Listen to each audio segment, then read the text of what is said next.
Hello, listeners. Thank you for joining me on 21st Century Native Leaders. My name is Peter Deswood III. I hope you enjoy this podcast episode. Please comment and share this so other people can hear the experiences of my guest today. Thank you and enjoy. Hello, listeners. Thank you for joining me on 21st Century Native Leaders. My name is Peter Deswood III, and I'm here with Michael and Adrian Lerma. Michael and Adrian operate Yahuaca, I think I messed that up, Knowledge Distribution LLC. Thank you for joining me, Michael and Adrian. Thanks for having us. Maybe Adrian, you can go first. Where are you from? Tribal affiliation and clans, or I think other tribes have clans as well. So go ahead. Okay. Adrian Lerma Yanishya. Nakardina Anishla, Nash Ajataba, Bashichin, Tachini Dashanella, Uzaslana Dashache, Tonanas Deze, Denasha. I was born and raised in the Western Agency of the Navajo Nation in Tuba City, Arizona.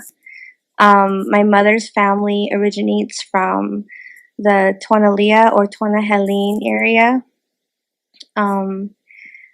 And my father's family originates from the Gray Mountain area. And I am the executive director of Yahuaca Knowledge Distribution. Wow, that's awesome. And you, Michael? I'm from the Budapecha tribe. I tease people and I say I'm an immigrant or a refugee of the Navajo Nation, that I came in within the Four Sacred Mountains, and the people here graciously accepted me as a long-lost relative, made a space for me at the fireplace, and here I sit, and I'm here to serve. Wow, that's awesome. So tell me a little bit about your careers and how you started the Yahuaca Knowledge Distribution. One way of making it a little easier to pronounce, we just sometimes call it YKD, solar, YKD, okay. Something like that. Yeah. Okay. YKD. Yahuaca Knowledge Distribution or YKD. So, for what it's worth. Okay, thanks. I appreciate it. Yeah. So, tell me a little bit about your careers. Okay, so our paths originally crossed back in 2014. At the time, Michael was a professor at Northern Arizona University, and I was the marketing coordinator for the Native American Business Incubator Network under the Grand Canyon Trust. And our colleagues and I kind of pushed us together, wanting us to form some sort of collaboration so that our organization could work directly with the university. And so I had been speaking to Michael and others, specifically in the business college, working to form a collaboration there. And Michael was very helpful in helping us organize various workshops, helping us to set up meetings with, people who had a lot of decision-making power at the time. We formed an official collaboration together outside of that circle. We went to Change Labs in Crown Point, New Mexico in 2016, right? Yeah, Change Labs is hosted every year. It's one of the byproducts of NABN and Catapult Design, and I was helping organize the event. I invited Michael to come out the year before, but he wasn't able to attend, and so we went together this year. And it was at NTU, and it was a wonderful event. At the time, we had been talking about some ideas of how we wanted to, change the landscape, shift things in our communities. How could, we had all these ideas of what we wanted to do with our time and energy, big changes we wanted to make in our own lives. And the event itself, it inspired us. We were really inspired to act on these ideas. So what we did was we were driving back from the event back to Gallup where we were staying, and we started talking about what we wanted to do. With I had been encouraged to start a business by a lot of my colleagues, but I didn't feel ready to do it yet. And Michael was encouraging me, why don't you do it? It's going to be a great opportunity. You have a lot of good ideas. You're highly effective. And I told him, I'm not really sure if I'm ready to take that step just yet. And he was saying, well, maybe we can form a partnership. Maybe we can map out some ideas. And so that's what we did on the drive back. And that night, we sketched out an idea on a napkin.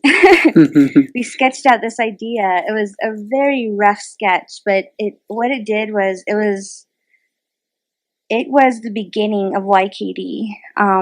All of the elements we wanted to include were in that sketch, and all of those elements were elements that we see around us, like the mountains, the soil, the wind, the tadadin, these elements of our lives that really make us who we are, but also empower us. We wanted to incorporate that knowledge, that indigenous knowledge, that, sacred history.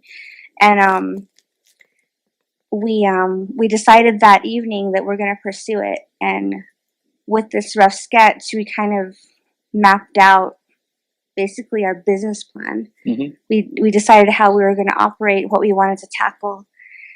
And we spent that first evening just really like brainstorming, writing down every possible thing, all the possibilities that we saw. And we did it in a way where we imagined everything with no barriers. There was no limit to what we could do.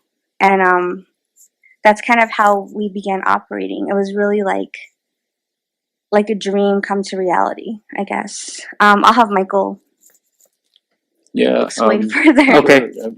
Yeah, I can elaborate in some areas. It's great to just remember that and hear the story again.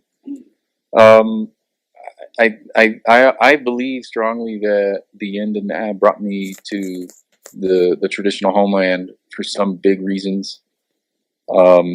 And I was just some punk kid that started hanging around the Net Policy Institute. And when Adrian was telling the story, it reminded me of some things, such as the people, the elders, the medicine people that worked at the Net Policy Institute, the ones that taught me a thing or two, about, this is how a good life works. This is how you a good life yourself. And so the elements that ended up in that napkin, or I think it was actually a piece of a stationery, and I wanted it. I said we should put the fire, the water, the air, and the pollen.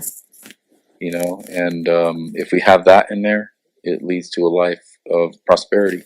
If you manage the balance between your distance and nearness to those four elements. The elders, they taught me that you get too close to any of these elements and they can take your life. You get too far away, you can lose your life. You don't make it move to you, you move with it, And that was the ethos of YKD that I wanted to see come to life. So that's my idea of it in a nutshell. And it's just, like I said, it's great to just hear Adrian tell the story again, because all the memories are flashing back. Wow, that is so powerful. I like the idea behind it. I know a couple weeks ago I had I put quotes out there on images from Denetra, and I actually read a piece of yours in Sovereignty, the book on sovereignty. One of the authors had quoted you in the book, and that's where I had got the quote for the piece that I had sent out a couple weeks ago. But I think that's the thing that's important, is the balancing and the bringing of the four elements together. I know my dad used to talk about, I don't know if you've heard. Oh my gosh, I can't remember his name, but he had the teachings of the Five Finger Man. Right on one side, the thumb is both thumbs are you, but they talk about the four elements: earth, air, water, and fire, and how they come together. And I like the way you reference that because that's pretty powerful and important to, I guess, all Indigenous people. So whenever you look back at where you guys started, was there anything that challenged you to begin with whenever you started at YKD? What do you think? Which challenge to begin with? I know, right? I think in forming the business, we were fortunate to be a part of a network of individuals who were successfully navigating, the business landscape, the economic landscape on Navajo. And so we had a lot of guidance. And so the challenges that a lot of entrepreneurs and small business owners face, we were able to overcome them relatively easy. I feel like our challenges were a little different. We felt like it was a privilege to be able to come back to the Navajo Nation. A lot of our friends and colleagues, they would exclaim and say, "Wow, you're living the dream, you get to go home." Because, the idea is that you leave the reservation to be successful. That's what we're taught. That's what we're told on a regular basis, through school, through college. And we want to shift that narrative. And I feel like that's what our challenge has been, is really changing the thinking of people so that they feel empowered, they feel inspired, and they feel like they're reconnecting with this knowledge that allows them to thrive here. They don't feel hindered. They don't feel like they're less than, like they're less educated or less intelligent or less capable. That seems to be the common theme that I've seen. And I've noticed that when you're working with entrepreneurs, what they really need is encouragement. And we've really had to work together to spread that message. YKD exists to reset the agenda. We exist to change these perceptions. We exist to be an example, a shining example of what's possible. And so, in that way, our challenges have been different. Yeah, I come from it in this model that I first saw it expressed through a book called Research is Ceremony by Sean Wilson. And it's the idea that we're talking about a pattern of stating the problem, number one. Number two, addressing why mainstream solutions may or may not work. My bias is towards it's probably not going to work. History supports my bias. But to be fair, mainstream solution just on its own. The third one I think has gotten a bad rap lately, decolonization, because I don't think anybody knows what it means at the moment. But that's okay. I'll just throw it out there because I think as you compare it to the fourth stage, which is indigenized solutions, that I hope helps to define what it means to decolonize.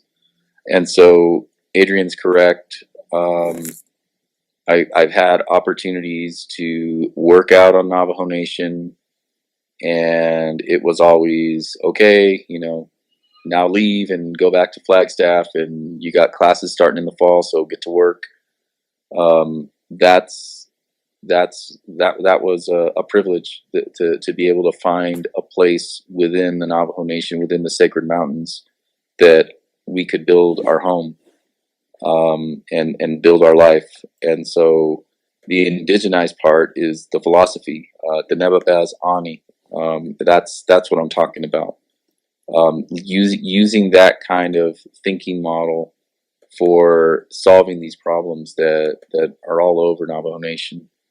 Um, and that's the part that's, I think if anybody out there is listening and they're trying to figure out how do I decolonize, that I think the answer is just indigenize, learn the language, learn the philosophy, and learn how to apply it to contemporary times. Don't leave it static in the past or just on the weekend when there's a ceremony or something like that. And so I totally agree with Adrian, obviously, because we have that privilege now to live within the sacred mountains and walk that indigenized way of life the best that we know how. Always cognizant of the fact that we're learning something every day. I am anyway, and it's humbling and it's good, and I couldn't ask for a better life. Yeah, I think like one thing that we've always had on our side is that we're not afraid to say, I don't know. We always consider ourselves to be students, that we know we don't have all the answers, but we utilize a lot of the information and teachings that were passed down to us from either our mentors or our parents or our grandparents. We put all of that to work on a daily basis. And that's one thing that can be seen as a challenge or a strength. When we're looking at challenges of a business, we have worked very hard to incorporate and make visible family. We are trying to normalize, the visibility of our family in the work that we do, because for too long people have been told to choose. You choose your career or you choose your family.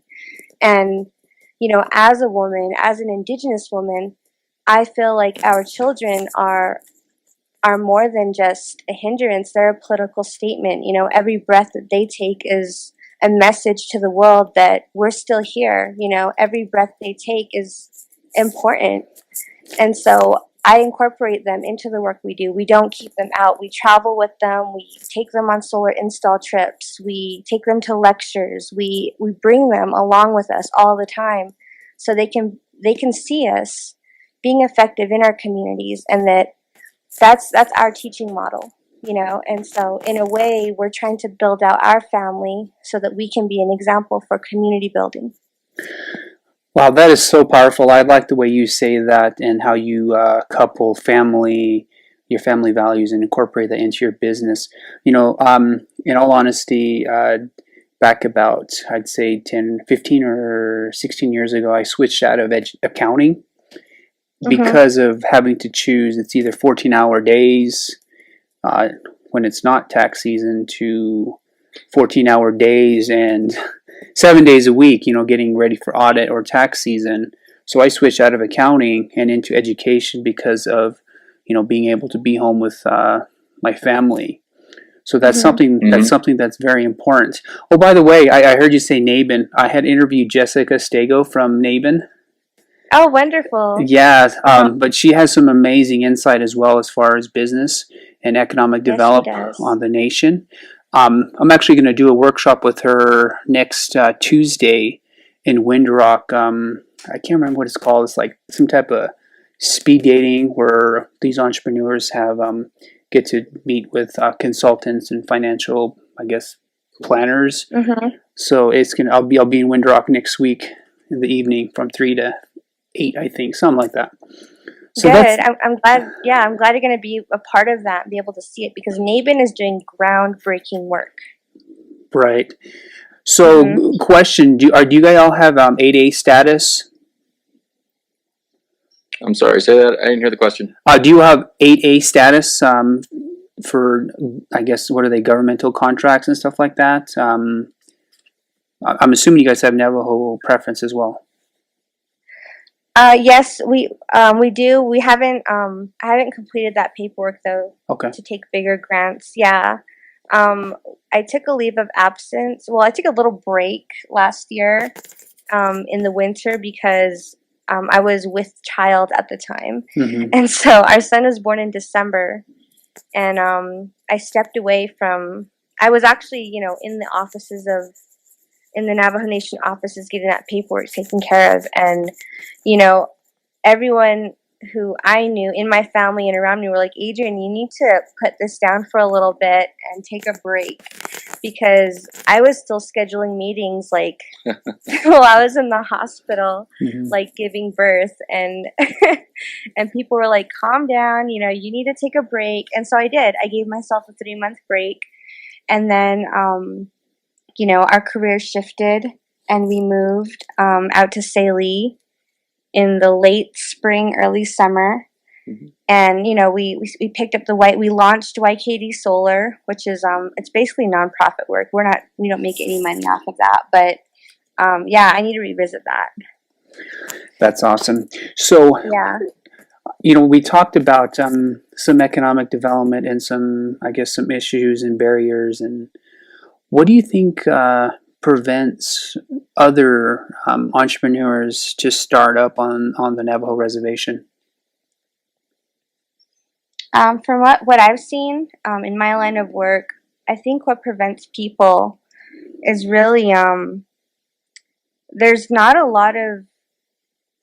isn't a culture of encouragement that exists that allows people to follow through with their ideas and to kind of get through some of those first initial hurdles, those first obstacles. If there isn't somebody there encouraging you, telling you that this is a great idea, keep with it, even though you're discouraged right now, you can do it. You know what I mean? Like, I think everybody needs that. And so, shifting that is very important. And, that's what NABN is doing. That's what a lot of, I think there's a number of people that are coming up that are working really hard to change that, because I've seen bright, well-educated, highly skilled people be discouraged just by trying to get through the paperwork process. They get discouraged going to maybe RBDO and being handed a stack of papers with no real instruction on how to get through that, and they get overwhelmed by it. So I think that's one thing. There are many others, and maybe Michael can add to that. But yeah, that's the first thing that came to my mind. Yeah, there's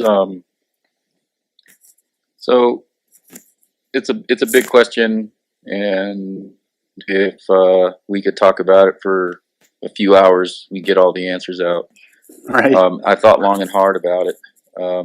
So I'll try to limit myself a little bit, but I think some of the typical assumptions out there are: is it the structure, or is it the agency? Is it me, or is it the system? Did I work hard enough? And a lot of people kind of default to, it's got to be one or the other. The system's holding me down, or I just didn't work hard enough. And typically, I'll ask people in an audience, which do you think? And half the people will say one. What do you think? And the other half say the other. The reality is that it's both. It's a combination of the two. And that now we have to go into the history of the emergence of tribal governments.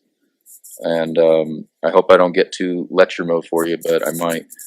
But I know around 1934, you have the Indian Reorganization Act. And even though Navajo Nation and other tribal nations chose not to opt into the IRA, it doesn't mean that the agenda setters at Washington, D.C. were not pushing those ideas. And I think they did successfully push the idea of what we can call economic liberalism. And what that did was it concentrated the power in the hands of fewer and fewer of our relatives. And it made it so that all of these tribal governments were more susceptible to influence from Washington, D.C. in the form of what I would call foreign aid. I think what other scholars might say is I think what do they call it? Federal appropriations. And if we have amnesia that we're international actors, then you'll call it appropriations. And if we can remember that we are international actors, Navajo Nation is an international actor, it should be considered foreign aid. So when the United States government provides foreign aid to the Navajo Nation, it's not just a charity job. They want something in return. And one of the things that they typically want in return, cheap natural resources or cheap labor, some policy that will not necessarily serve the interests of the Navajo citizens. I think I can make a case study argument that that's exactly what's happened to the Navajo political economy. We can go all the way back to the emergence with the four original foods: corn, beans, squash, tobacco. Is that the basis of our traditional Navajo economy? Maybe yes, maybe no. I'll leave that debate for another time. Then we get to the 1861 through 1868 Carson Campaign. There's a book out there, 6 volumes, Through White Man's Eyes. You can read it yourself. You can see all of the Army correspondences, letters to officers and people in Washington, D.C. every single day. I saw a cornfield, I burned it. I saw cattle, I burned it. What are they doing? They're destroying the Navajo political economy. That's step one. The only way that you can get a more powerful enemy to surrender to your will is you destroy their ability to feed themselves. If they can't feed themselves, they can't fight the war. If they can't fight the war, they sign a treaty. That's international politics 101, and it's still carried out today. That Navajo economy was never really, it's never really been able to recover. The only possible exception, and there's a fix for that too, the only possible exception is the ranching economy of the Navajo Nation that was booming around the 1920s and 1930s. And everybody knows about cattle reduction, sheep reduction. Is that really to save the soil, or was it to destroy the Navajo political economy? I don't know if anybody's really answered that question. And so as long as we continue to accept policy on economic viability from the outside, we're never going to build our economy at home.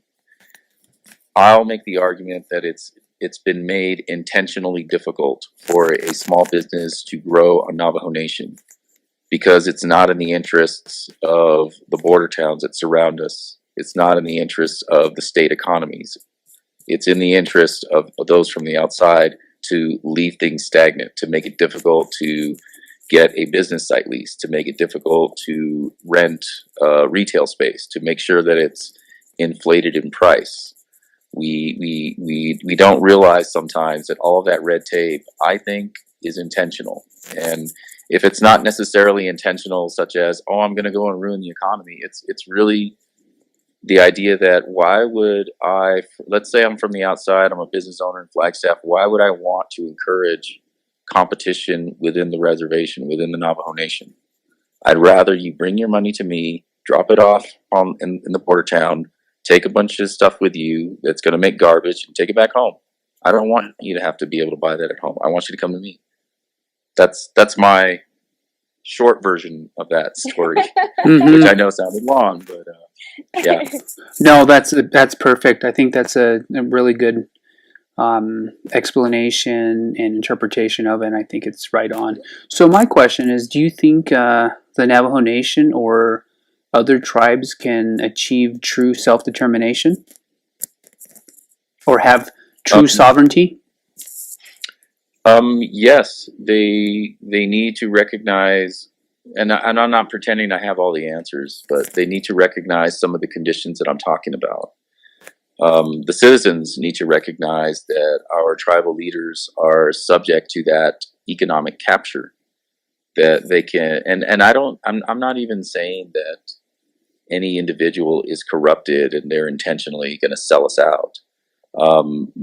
I'm saying that the system is built in such a way where it's very difficult to be a politician or an elected official, we'll say, that actually serves the citizens that are their constituents. It's very difficult because when you don't get the results, you don't bring the jobs right away. When you actually cause more harm in the short term, you're not electable anymore, and I think that's intentional as well.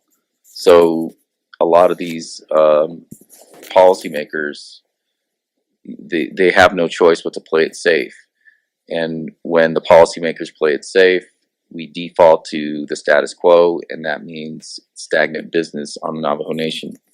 When we start to recognize these kinds of challenges and we come together in blocks based on shared interests, I think we have something to work with. Some of the blocks that I think of are gaming. Some of the blocks I think of are renewable energy.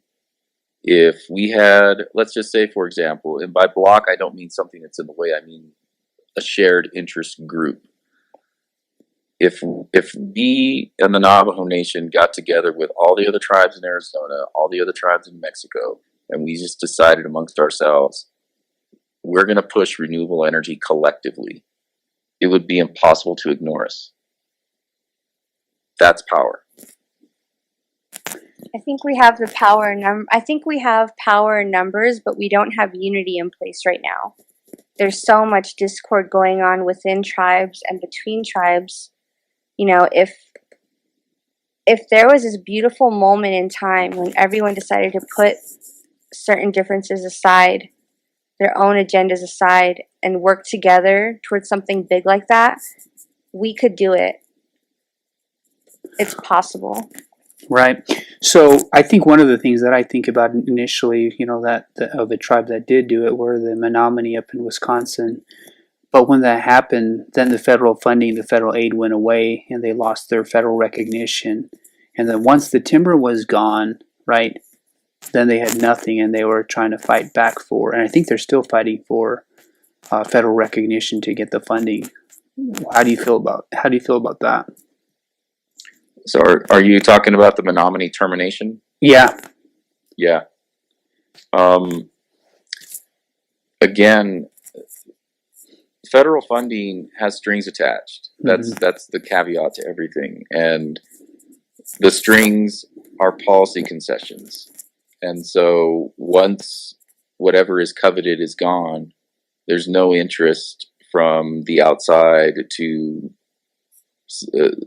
support any tribal recognition, any federal funding. The forest is gone. That's one potential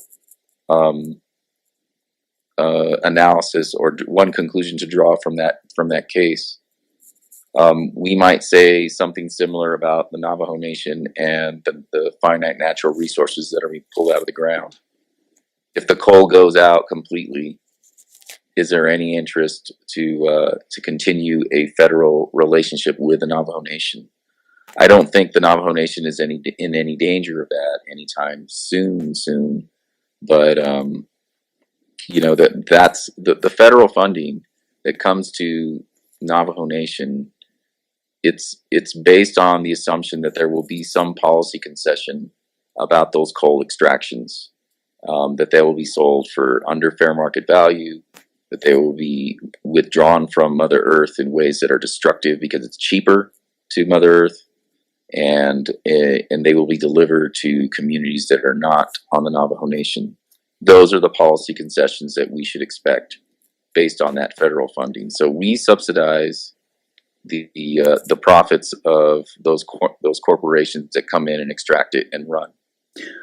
That's true. Once you said that, I automatically thought of the fracking in the Eastern Agency and the checkerboard region. Yeah. So that's pretty powerful. I like that. I like the information and the knowledge that you're talking about. So talk with me a little bit about Guided by the Mountains, the Navajo politics and governance. Sure. In short, it was an attempt to say, what does the leadership way look like from a Navajo perspective? How would you answer that question? How should the Navajo people lead themselves based on a pre-colonial philosophy of thought? So it's sort of a should be, ought to be kind of prospect. Mm-hmm. So it's interesting you said that. I actually did my master's thesis on Navajo leadership, and my conclusion was that, when I guess modern Navajos go up and get educated, they can't just come back and say, "I'm educated, I'm here, I'm a leader, I'm here to serve." It's not like that, because I've seen people do that, and they get pushed out. Right? They're not a part of the community, and they didn't grow with the community, or they didn't develop with the community, and they didn't have the trials and tribulations of the community. So I think, in my opinion, it's the people have to put you up into that position. It's not like the way the Belladonna or mainstream. When people get educated and they say, "Oh, I'm here, I'm educated, and now I'm gonna serve you." So, what do you think about that? Do you want to respond, or should I? I'll respond. Well, I believe leadership and respect have to be earned, and the kind of leadership that Diné people respect and want, you can't earn that in a college setting. You have to earn it on the ground, working with people, showing them how you operate within a community. They look at your family, they look at how you run your own family, they look at how you carry yourself, they look at your values, they look at how you treat other people, and you earn respect in that way, by your ability. So I understand wanting to go off and get a college education. I know it's valuable. I respect anyone who does it because I know how difficult it can be. But to come home and to demand respect because of it, that's just the wrong way to go. You have to earn it, and you earn it on the ground in the trenches. You don't, and this is something my grandma, my mother always said, you always work from the bottom to the top. Nobody's just gonna put you in a place of leadership. Nobody's gonna just throw a big paycheck at you without you showing your worth. Everybody starts at the bottom, and you work your way through the top, and you work with integrity. You work hard, and you work smart, and it was very humbling, because I thought I have good ideas, I have great ability. I bet I could change things. I'll bet I could, clean house, And my mom and dad were like, "No, that's not how it works. Everybody starts on the bottom, you pay your dues, you work your way to the top. And if you have what it takes to be a leader, you won't have to ask for permission. You'll be put in that position." And that resonated with me. And so that's how I've operated from the time I graduated high school. Is I've never been afraid of hard work.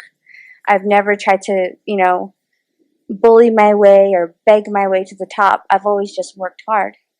And it's easy. It's simple. It's honest. And nobody can tell you didn't earn your place. It's a very simple way to live your life, I think, but I think it's very valuable as well. I completely agree with that, and I think that's one of the lessons that my mom and my dad and my grandparents taught me as well. Is that you start from the bottom. And in all honesty, every organization or every job I ever worked at, I always started from the bottom, and somehow I ended up going to the top, just by work ethic and just being called to serve, to be Joe Shirley's running mate, just by the life work that like you said, that you had started to do whenever you left high school, and actually I guess during high school for me. But I think that's the thing, that's the power of it, and that's the power. There's no shortcut to it as well. I don't think it takes. I guess for me to get to this point, it's definitely taken 25 years, but I'm only 41, so so Pretty it's good. I know, but I mean that's what I mean. Everything. I mean, I think that's part of the guidance I got from my dad.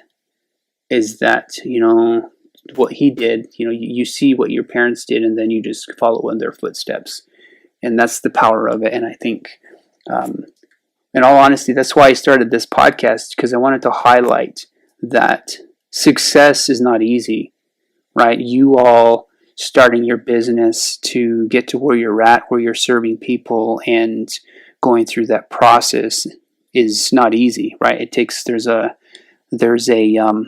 lot of give that you have to put. There's a lot of things you have to give up to get to that point, and there's a lot of grinding.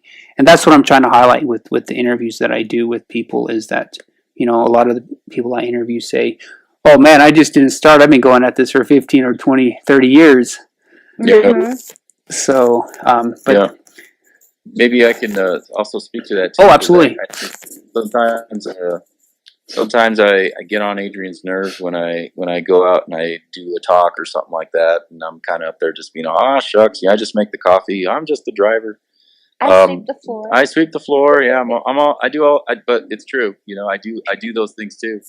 I chop the wood, and I put the gas in the truck, and I'm still not afraid to get my hands dirty. I'm still not afraid to swing a hammer. I'm still not afraid to get under the hood of whatever car or truck and fix it.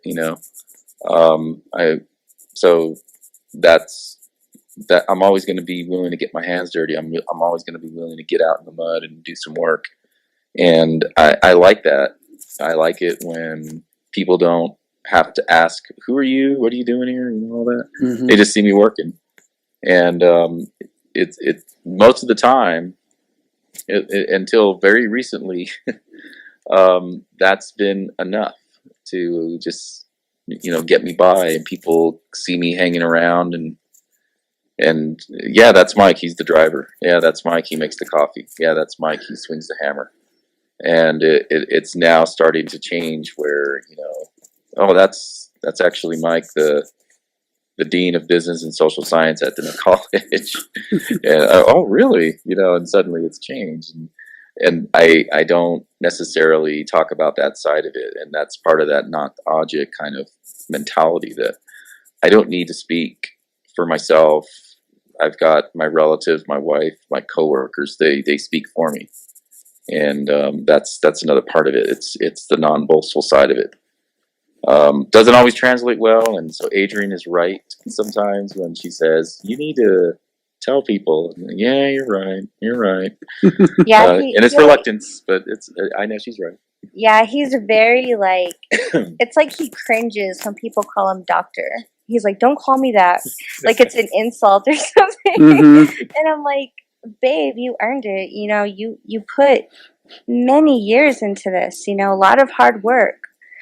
But he's just like, no, just call me Mike. He has everybody just call him Mike, his students, his colleagues.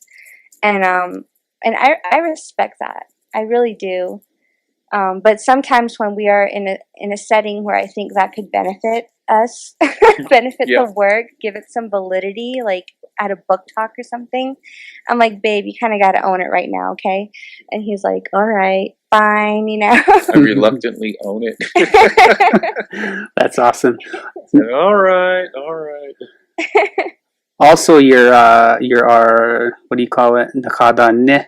But you're an in-law too. Mm-hmm. So everything you talked about, that's what in-laws do. I know when I go to my wife's house, it doesn't matter how accomplished I am, or I have another brother-in-law that's a medical doctor. When you get here, you still have to chop wood.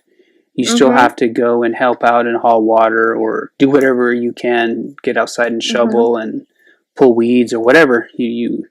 No job is beneath you. And it's interesting that you said that, because that's how I was raised too. Like I have in-laws. I have an aunt that one of my aunt's husbands was a judge in the state of was a lawyer in the Navajo Nation, but was also a judge in the state of Arizona. I think the Fifth Circuit or something like that.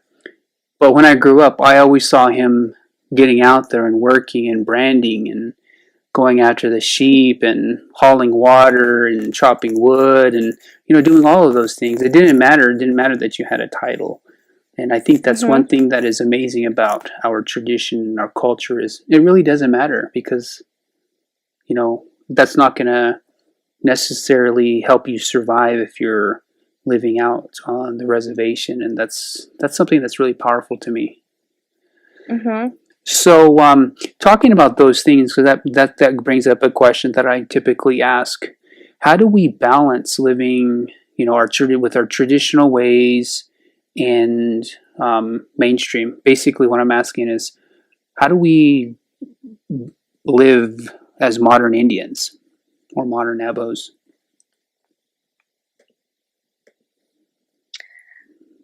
Well, I can only speak to how I do it, and I embrace our cultures and traditions. I try to breathe life into them by participating. I do my best to speak the language so that it can be heard in the home and outside. I want the earth, I want the trees, I want the clouds and the sky and the light to hear me. I want to be recognized as the Nesta, I want to have that title. I want to own it, and I want to be in balance. I believe that it's a privilege to be Navajo. I really do. I think it's a privilege to be Indigenous and to live on our homeland and to still be able to speak these words that our ancestors spoke and to sing these songs and to participate in these ceremonies that were handed down to us from the Ndinea. I think that is so powerful, and I'm well aware of all the different, races of people, cultures that no longer have that. And so I don't take it for granted, I embrace it, and every day I put it into action. Every day I try harder. I do my best to not let my ancestors down. You know what I mean? All the work I do, it's not for recognition. It's not even for monetary gain. It's really just to make my grandparents proud of me. I want them to see that their teachings are being put to use on a daily basis. I want them to see that everything that they lived for and worked for wasn't in vain, that their struggles meant something to me. I believe that, our ancestors have the ability to look at us, see us. And I don't want to be that person that they're like, what happened? You know what I mean? I don't want them to see me and be disappointed or just be like, what the, why doesn't she have any teaching? I know, geese, you know what I mean? I don't want them to look at me and say those things, I want them to see me and my family and be like, dang, she's trying, she's doing what she can. She's trying. And that's really what it is, And so living this life in 2018, I feel like Diné culture and tradition is all based on balance, right? We have to find that balance. And you can't go one way or the other. You can't just let your culture go. And at the same time, I don't feel like I personally have the luxury to not try to live and thrive in outside, or to live, how do I say this?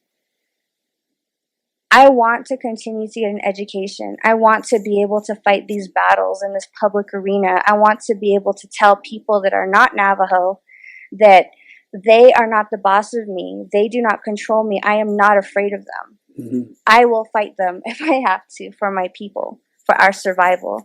I don't fear them in any way. I'm not afraid of titles. I'm not easily intimidated at all. And that's that warrior spirit that exists within me. And I don't think it comes from me. I think it comes from my bloodline. Mm-hmm. I think it comes from my ancestors that fought to survive. I really do, because every woman in my bloodline, the stories I've learned of them, they were fighters. They were like strong, intelligent, like badass women, and they adapted. They knew how to do business. They knew how to thrive. They knew how to run their homes. They ran a tight ship, you know what I mean? Mm-hmm. And that's kind of how I run my home too. There's a lot of structure in place. There's discipline, there's responsibility, there's accountability. It's all there. And I feel like finding that balance really comes from taking these teachings from both like say blessing way teachings and protection way teachings and applying them to my life, but also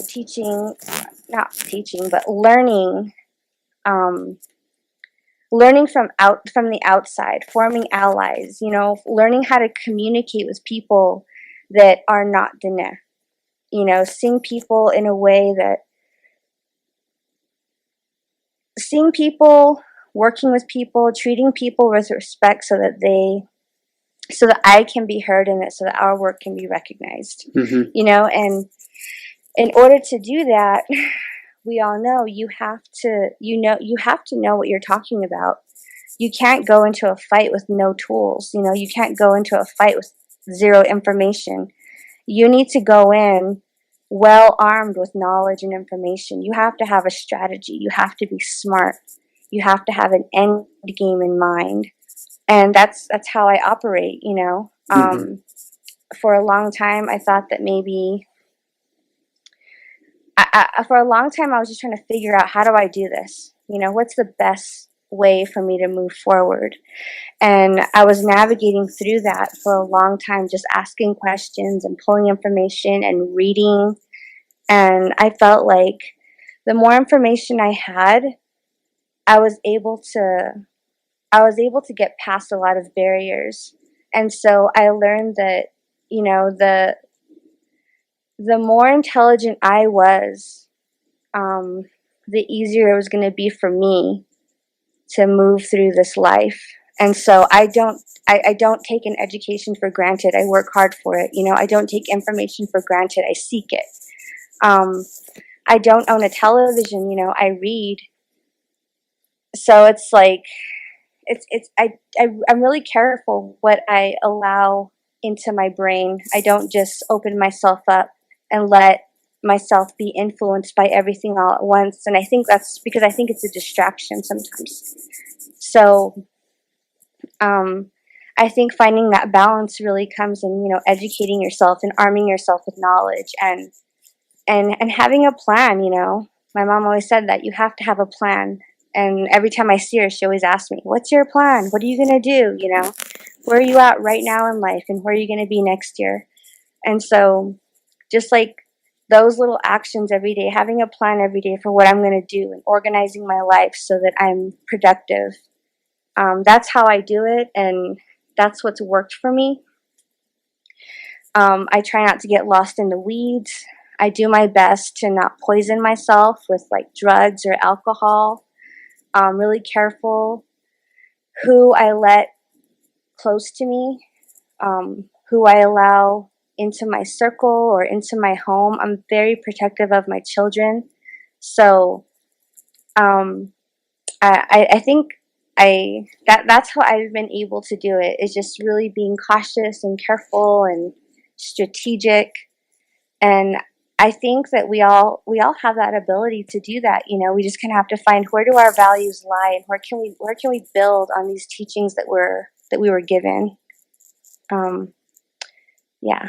What do you think, babe? Yeah, I joked earlier about being a refugee of the Navajo Nation, but the serious side is that I do feel like I'm a refugee of the Navajo Nation, that I have been offered sanctuary here. And I'm not fluent in Navajo language, the Nebazat, but I'm learning. And I think just to be clear on things, my wife and I have collectively decided to follow that path of and to understand those kinds of teachings. And we have really good elders around us that they say it's time to work. It's time to work. It's time to learn. It's time to learn. Sit down in the earth, in Mother Earth, and sit there and learn. And it's time to joke. All right, we're gonna joke around, And that's been a beautiful experience to be able to understand the guided by the mountains is something that if readers are familiar, they can read it, and if they're familiar already with that ceremonial process, they'll probably see it Zifbiyin in there, the mountain soil bundle songs, that's in there, and if you understand how that process works, it's a foundation to build and go forward. And again, not necessarily indigenize the answers, but it's definitely to put it in that Bansitzakis, that the ne Bansitzakis, if that's not too redundant to say it like that the ne thinking. Mm-hmm. My wife and I came together, and when I knew that I wanted to build a life with her, I talked about it like that, and I said, maybe our talents will work well together. Maybe we can build you this universe, Hogan, and this will be your universe. If that's something that you want, then we should walk. Mm-hmm. And if that's something that you don't want, yeah, I understand. And and that's been key as well, just to have that partner, so that I'm not crippled anymore, and I've got all my arms and legs. Mm-hmm. I like that. That's awesome. And I think those Navajo teachings are important. And that's kind of what I talk about with our girls. I have all girls in my family, in my household. But, yeah. Teaching them our Navajo prayer. We say it daily using Tkadadin Doa, white corn pollen or white corn meal. But I think those are things that are important, and I'm glad you guys are doing that work and have committed to that. Is there anything else you would like to share to the audience? Sure. I think it's really difficult to build if you don't have a strong foundation in place. So knowing who you are, knowing your history, and learning from maybe mistakes that you've seen in the past, maybe not even your own, but maybe in your history, and learning from them and not repeating them. I think that's key. And as far as, YKD is concerned, the work we're doing is, the work we're doing is with the community. The work that you took notice of with YKD Solar is, it's really like helping us to connect with those values we talked about, and supporting renewable energy, supporting that education that surrounds it is a part of that. Moving away from our dependence on fossil fuels, on resource extraction, rather than relying on that for our economic security. I feel like it's really important for us to seek out these available technologies. And, our dream is that one day we'll be working with more advanced technology, maybe technology that hasn't even been invented yet. But it would be great to be a part of that, to be a part of that movement forward, a part of that survival. Mm-hmm. And I'm very excited about it, and I think it's a pleasure. It's been a pleasure working with my husband on this. It's been a pleasure building, and it's been fun, being married to a political scientist, because we can have these conversations, we can hash out these ideas, we can refine our thoughts. Just one-on-one, it's fun, and then we take it out and we have these conversations with other people, and oftentimes we find very strong connections with individuals that are on the same path. And then for those that have different or opposing views, we use those opportunities to learn, mm-hmm. to learn more, to ask questions, because neither of us has all the answers. We know that.